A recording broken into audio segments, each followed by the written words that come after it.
Hi ನಮಸ್ತೆ wash Kannada serial ಚಾನಲ್ಗೆ ಸ್ವಾಗತ. ಮೊದಲು ನಮ್ಮ ಚಾನಲ್ನ ಸಬ್ಸ್ಕ್ರೈಬ್ ಮಾಡ್ಕೊಳ್ಳಿ. ಸಂಚಿಕೆ ಪ್ರಾರಂಭದಲ್ಲಿ ಅನಿತಾ ಮತ್ತು ಝಾನ್ಸಿ ಇಬ್ಬರು ಸ್ಪರ್ಧೆಯಲ್ಲಿ ಇರ್ತಾರೆ. ಅವರಿಬ್ಬರು ಹೇಗಾದರೂ ಮಾಡಿ ಗೆಲ್ಲೇಬೇಕು ಅಂತ ಪಣ ತೊಟ್ಟಿರ್ತಾರೆ. ಇನ್ನು ಸ್ಪರ್ಧೆಯ ಎರಡನೇ ಹಂತ ಗಣಪತಿ ಮಾವ ಹೇಳ್ತಾರೆ, ನೋಡಿ ಇವತ್ತು ನೀವು ಮಾಡಿರೋ ಅಡುಗೆಯನ್ನು ಬಡಿಸಬೇಕು. ರಾಘು ಅದರಲ್ಲಿ ಯಾವ್ದು ಚೆನ್ನಾಗಿದೆ ಯಾವ್ದು ರುಚಿಯಾಗಿದೆ ಅಂತ ಹೇಳಿ ಅವನೇ ನಿರ್ಧಾರ ಮಾಡ್ತಾನೆ. ಅಷ್ಟೇ ಅಲ್ಲ, ಅವನೇ ಹೇಳ್ತಾನೆ ಯಾರು ವಿನ್ನರ್ ಅಂತ ಹೇಳಿ. ಅವರೇ ಈ ಟಾಸ್ಕಲ್ಲಿ ವಿನ್ ಆಗ್ತಾರೆ ಅಂತ ಹೇಳ್ತಾನೆ. ಆವಾಗ ಅವರಿಬ್ಬರು ಅಡುಗೆ ಮಾಡಿ ತಂದು ಅವ್ರು ಹೇಳ್ತಾರೆ, ರಾಘು ಅವರಿಗೆ ಮೊದಲು ನಾ ತಿನ್ನಿಸ್ಬೇಕು ಅಂತ ಅನಿತಾ ಹೇಳ್ತಾಳೆ. ಆಗ ಝಾನ್ಸಿ ಹೇಳ್ತಾಳೆ, ಇಲ್ಲ ಮೊದಲು ನಾ ತಿನ್ನಿಸ್ಬೇಕು ಅಂತ ಹೇಳ್ತಾಳೆ. ಅವರಿಬ್ಬರು ಜಗಳ ಮಾಡ್ತಾನೆ ಇರ್ತಾರೆ. ಆಗ ರಾಘು ಹೇಳ್ತಾನೆ, ನೋಡಿ ಜಗಳ ಮಾಡಬೇಡಿ, ನನ್ನ ಕೈಯಾರೆ ನಾನೇ ತಿಂತೇನೆ ಅಂತ ಹೇಳ್ತಾನೆ. ಆಗ ರಾಘು ಚಿಕ್ಕಮ್ಮ ಹೇಳ್ತಾರೆ, ಹೌದು ನೀವಿಬ್ರು ಜಗಳ ಮಾಡಿ ಒಬ್ರು ಹಿಂದೆ ಒಬ್ಬರು ತಿನ್ನಿಸಿ ಅವ್ನ ಗಂಟ್ಲಲ್ಲಿ ಸಿಕ್ಕಾಕೊಂಡ್ರೆ ಏನು ಮಾಡ್ತೀರಾ? ಬೇಡ, ಫಸ್ಟ್ ಅವನು ಇಬ್ಬರು ಅಡುಗೆ ಮಾಡಿದ್ರಲ್ಲಿ ಒಬ್ಬೊಬ್ಬರದ್ದು ಅಡುಗೆ ಫಸ್ಟ್ ತಿನ್ನಲಿ, ಮತ್ತೆ ನೋಡೋಣ ಯಾರು ವಿನ್ನರ್ ಅಂತ ಹೇಳ್ತಾರೆ. ಆಗ ರಾಘು ಮೊದಲು ಝಾನ್ಸಿ ಮಾಡಿದ ಅಡುಗೆ ತಿಂತಾನೆ. ಝಾನ್ಸಿ ಹೇಳ್ತಾನೆ, ಹೇಗಿದೆ ಅಡುಗೆ ರಾಘು ಅಂತ ಕೇಳ್ತಾನೆ. ಆಗ ರಾಘು ಹೇಳ್ತಾನೆ, ತುಂಬ ಚೆನ್ನಾಗಿದೆ ಮೇಡಮ್, ತುಂಬ ಚೆನ್ನಾಗಿ ಮಾಡಿದ್ದೀರಾ ಅಂತ ಹೇಳ್ತಾನೆ. ಇನ್ನು ಅನಿತಾ ಅಡುಗೆ ಮಾಡಿರ್ತಾಳೆ. ಅನಿತಾ ಹೇಳ್ತಾಳೆ, ರಾಘು ಅವರೇ, ಝಾನ್ಸಿ ಅವ್ರು ಮಾಡಿರೋ ಅಡುಗೆ ತಿಂದರೆ ಈಗ ನಾನು ಮಾಡಿರೋ ಅಡುಗೆ ತಿಂದು ಹೇಗಿದೆ ಅಂತ ಹೇಳಿ ಅಂತ ಹೇಳ್ತಾರೆ. ಆಗ ರಾಘು ಅನಿತಾ ಮಾಡಿರೋ ಅಡುಗೆನೂ ತಿಂತಾನೆ. ಆದರೆ ರಾಘು ಎಕ್ಸ್ಪ್ರೆಷನ್ನಲ್ಲೇ ಗೊತ್ತಾಗುತ್ತೆ ಅಡುಗೆ ಚೆನ್ನಾಗಿಲ್ಲ ಅಂತ ಹೇಳಿ. ಆಗ ಗಣಪತಿ ಮಾವ, ಪಲ್ಲವಿ ಇವರೆಲ್ಲರೂ ಮಾತಾಡ್ಕೊಳ್ತಾರೆ, ಅಲ್ಲ ರಾಘು ನೋಡ್ತಾ ಇದ್ದರೆ ಹೇಗೂ ಝಾನ್ಸಿನೇ ವಿನ್ ಮಾಡ್ತಾನೇನೋ, ಯಾಕಂತ ಹೇಳಿದರೆ ಅನಿತನ ಅಡುಗೆ ಚೆನ್ನಾಗಿಲ್ಲ ಇರಬೇಕು, ಅವನ ಎಕ್ಸ್ಪ್ರೆಷನ್ನಲ್ಲೇ ಗೊತ್ತಾಗ್ತಿದೆ ಅಲ್ವಾ ಅಂತ ಹೇಳ್ತಾನೆ. ಆವಾಗ ಪಲ್ಲವಿ ಹೇಳ್ತಾಳೆ, ಇಲ್ಲ ಅವನ ಅಡುಗೆ ಚೆನ್ನಾಗಿಲ್ಲ ಅಂದರೂ ಝಾನ್ಸಿ ಅವರನ್ನಂತೂ ವಿನ್ ಮಾಡಲ್ಲ, ಯಾಕಂದರೆ ಅವನಿಗೆ ನಮ್ಮ ಮನೆ ಬೇಕು, ನಾವು ಬೇಕು, ಹಾಗಾಗಿ ಅನಿತಾ ಅವರನ್ನೇ ವಿನ್ ಮಾಡ್ತಾನೆ, ಬೇಕಾದ್ರೆ ನೋಡ್ತಾ ಇರಿ ಅಂತ ಹೇಳ್ತಾನೆ.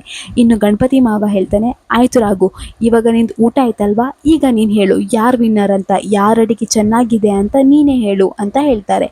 ಆಗ ರಾಘು ಹೇಳ್ತಾನೆ, ಇಬ್ಬರು ಮಾಡಿದ ಅಡುಗೆನೂ ಚೆನ್ನಾಗಿತ್ತು, ಅದರಲ್ಲಿ ವಿನ್ ಆಗಿದ್ದು ಅಂತ ಹೇಳಿ ಅನಿತಾ ಅವ್ರು ವಿನ್ ಆದರು ಅಂತ ಹೇಳ್ತಾನೆ. ಆಗ ಝಾನ್ಸಿಗೆ ತುಂಬಾ ಬೇಜಾರಾಗುತ್ತೆ, ಯಾಕಂದರೆ ಅಡುಗೆ ಚೆನ್ನಾಗಿ ಮಾಡಿರೋದು ಝಾನ್ಸಿ ಅವರಾಗಿರ್ತಾರೆ.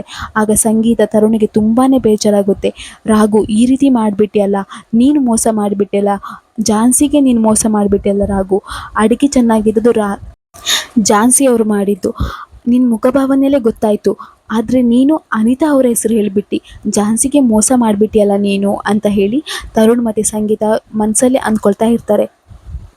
ಇನ್ನು ಅನಿತಾ ತುಂಬಾ ಖುಷಿಯಾಗಿರ್ತಾಳೆ. ಇನ್ನು ಝಾನ್ಸಿ ತುಂಬ ಬೇಜಾರಾಗಿರ್ತಾಳೆ.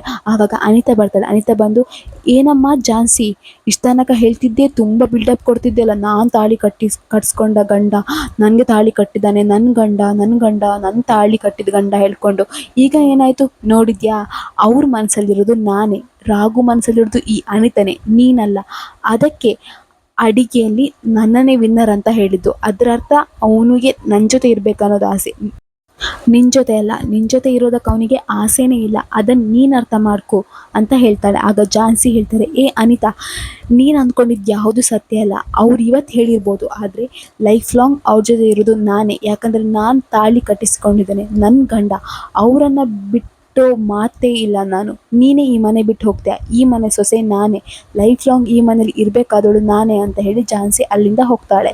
ಇನ್ನು ಈ ಕಡೆ ತರುಣ್ ಬಾರಲ್ಲಿ ಕುಡಿತಾ ಇರ್ತಾನೆ.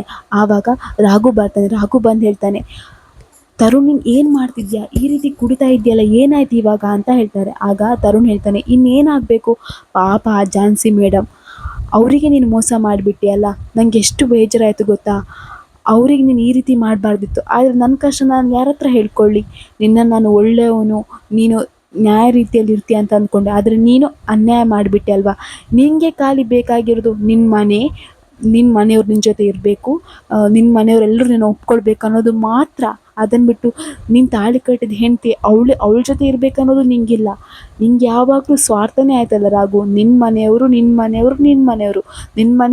ಮಾಡಿದ್ರು ನಿನ್ನ ಮನೆಯವ್ರಿಗೆ ಗ್ರೇಟ್ ಅಲ್ವಾ ನಿನಗೆ, ಪಾಪ ಝಾನ್ಸಿ ಅವ್ರು ಏನು ಮಾಡಿದರು, ಅವ್ರು ಏನಾದರೂ ತಪ್ಪು ಮಾಡಿದ್ರ, ಇಲ್ಲ ತಾನೆ, ಆದರೆ ನೀನು ನಿಮ್ಮ ಮನೆಯವ್ರು ಬೇಕು ಅಂತ ಹೇಳ್ಕೊಂಡು ಮನೆಯವ್ರ ಪರವಾಗಿ ನಿಂತೆ ಅಲ್ಲ, ಅವ್ರು ತಪ್ಪು ಮಾಡ್ತಿದ್ದಾರಂತ ನಿಂಗೆ ಗೊತ್ತಿದ್ದು ಅವ್ರ ಪರವಾಗಿ ನಿಂತೆ ಅಲ್ಲ ರಾಘು, ನೀನು ಮಾಡಿ ತಪ್ಪಲ್ವಾ ಅಂತ ಹೇಳ್ತಾನೆ. ಆಗ ರಾಘು ಹೇಳ್ತಾನೆ, ಹೌದು ನನಗೆಲ್ಲ ಗೊತ್ತಿದೆ, ಆದರೆ ಝಾನ್ಸಿಯವ್ರು ಹೆಚ್ಚು ದಿನ ಈ ಮನೇಲಿ ಇರಲ್ಲ, ಅದು ನಿಂಗೂ ಗೊತ್ತಿದೆ, ಹಾಗಿರುವಾಗ ನಾನು ಅವ್ರಿಗೆ ಹೇಗೆ ಸಪೋರ್ಟ್ ಮಾಡಲಿ, ಹೌದು ನಂಗೆ ಸ್ವಾರ್ಥ ಇದೆ, ನಮ್ಮ ಮನೆಯವ್ರು ನನ್ನ ಜೊತೆನೇ ಇರಬೇಕು ಅನ್ನೋ ಸ್ವಾರ್ಥ ಇದೆ, ಅದಕ್ಕೆ ನಾನು ಈ ರೀತಿ ಎಲ್ಲ ಮಾಡಿದೆ. ಆದರೆ ಝಾನ್ಸಿ ಮೇಡಮನ್ನು ಬಿಟ್ಟು ಬದುಕೋ ಶಕ್ತಿ ನನಗಿಲ್ಲ ತರುಣ್, ನೀನು ಅರ್ಥ ಮಾಡ್ಕೋ ಅಂತ ಹೇಳ್ತಾನೆ. ಇನ್ನು ತರುಣ್ ಮತ್ತು ರಾಘು ತುಂಬಾ ಮಾತಾಡ್ತಾರೆ, ತುಂಬಾ ದುಃಖದಲ್ಲಿ ಮಾತಾಡ್ತಾರೆ. ಇನ್ನು ಈ ಕಡೆ ಝಾನ್ಸಿ ಮನೆ ಒಬ್ಬಳೇ ಕಾಯ್ತಾ ಇರ್ತಾಳೆ, ರಾಘು ಬಂದಿರಲ್ಲ. ಇನ್ನು ರಾಘು ಕುಡಿದು ಬಂದಿರ್ತಾನೆ. ಆವಾಗ ಝಾನ್ಸಿ ಹೇಳ್ತಾಳೆ, ಯಜಮಾನ ಯಜಮಾನ ನೀನು ಯಾಕೆ ಕುಡ್ದಿ ಯಜಮಾನ ನೀನು ಅಂತ ಹೇಳ್ತಾಳೆ. ಆಗ ರಾಘು ಹೇಳ್ತಾನೆ, ಮೇಡಮ್ ನಾನು ಏನು ಮಾಡಲಿ ಮೇಡಮ್, ನನಗೆ ಸತ್ಯ ನನಗೆ ಗೊತ್ತಿದೆ, ಆದರೂ ನಾನು ನಿಮ್ಗೆ ಮೋಸ ಮಾಡಿದೆ ಅಲ್ಲ ಮೇಡಮ್, ನಾನು ಒಳ್ಳೆಯವನಲ್ಲ ಮೇಡಮ್. ನಾನು ನಮ್ಮ ಮನೆಯವ್ರಿಗೋಸ್ಕರ ನನ್ನ ಮನೆಯವ್ರ ಜೊತೆ ನಾನು ಇರಬೇಕು, ಅವಳು ನಾನು ಒಪ್ಕೊಳ್ಬೇಕು ಅನ್ನೋಕ್ಕೋಸ್ಕರ ನಿಮಗೆ ನಾನು ಮೋಸ ಮಾಡಿಬಿಟ್ಟೆ ಅಲ್ಲ ಮೇಡಮ್. ಇವತ್ತು ಟಾಸ್ಕಲ್ಲಿ ನಾನು ನಿಮಗೆ ಮೋಸ ಮಾಡಿಬಿಟ್ಟೆ ಮೇಡಮ್ ಹೇಳ್ಕೊಂಡು ತುಂಬಾ ದುಃಖ ಪಡ್ತಾ ಇರ್ತಾನೆ. ಆಗ ಝಾನ್ಸಿ ಹೇಳ್ತಾಳೆ, ನಂಗೆ ಗೊತ್ತಿದೆ ರಾಘು, ನಿನಗೆ ಆ ಪರಿಸ್ಥಿತಿಯಲ್ಲಿ ನೀನು ಹಾಗೆ ಮಾಡಿದೆ, ಆದರೆ ನನಗೆಲ್ಲ ಗೊತ್ತಿದೆ ನಿಂಗೆ ನನ್ನ ಮೇಲೆ ಪ್ರೀತಿ ಇದೆ ಅಂತ ಹೇಳಿ.